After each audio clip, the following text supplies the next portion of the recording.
এই গাড়িতে বোমা আছে, তাহলে সে কেন ওই গাড়ি নিয়ে সালমানের ওপরে আক্রমণ করলো? আর যদি সালমান এই আক্রমণে মারা না যায় তাহলে অবশ্যই তার বাহিনী থেমে থাকবে না। তাই কারণ তার টিমকে আরো শক্ত অবস্থান নিতে বলে। কিন্তু পরের সিনে দেখা যায় যে সালমান এখনো জীবিত রয়েছে।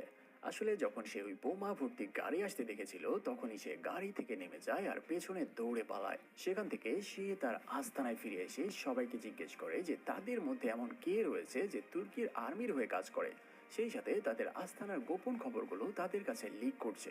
সেখানে মোহাম্মদ কাদরি নামের এক লোক বেরিয়ে আসে আর সে জানায়, বিদ্রোহের নামে আপনি যেটা করছেন সেটা রীতিমতো অন্যায় এবং দেশদ্রোহী কাজ। কিন্তু সালমান আর কোনো কথার সুযোগ না দিয়ে তার কোমর থেকে চাকু বের করে ওই লোকের গলা ফাঁসিয়ে দেয়। আর সবাইকে জানায় যদি দ্বিতীয়বার কেউ এমন অপরাধ করে তবে তার অবস্থা হবে এর থেকেও ভয়াবহ।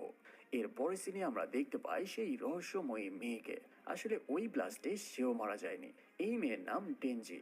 ফ্ল্যাশব্যাক থেকে আমরা জানতে পারি যখন সে গাড়ি নিয়ে সালমানের কাছে পৌঁছে যায় ব্লাস্টের আগে সেও গাড়ি থেকে লাফ দিয়ে পাহাড়ের আড়ালে যে আশ্রয় নেয়। প্রচন্ড তৃষ্ণায় সে মাটিতে জমা হওয়া কিছু পানি পান করতে সেখানে সে দেখতে পায় যে আরো দুজন টেরোরিস্ট তাকে খুঁজতে খুঁজতে সেখানে চলে এসেছে। তাই সে তার গান বের করে, কিন্তু তখন সে দেখতে পায় যে তার গানে মাত্র একটি বুলেট আছে।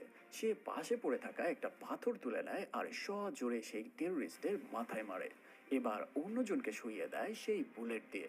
বেঁচে যাওয়া একজন আবারও উঠে তার উপর আক্রমণ করলে ধস্তাধস্তি করতে করতে অবশেষে তাকেও তারই রাইফেল দিয়ে খতম করতে সক্ষম হয়। এবার সে ওই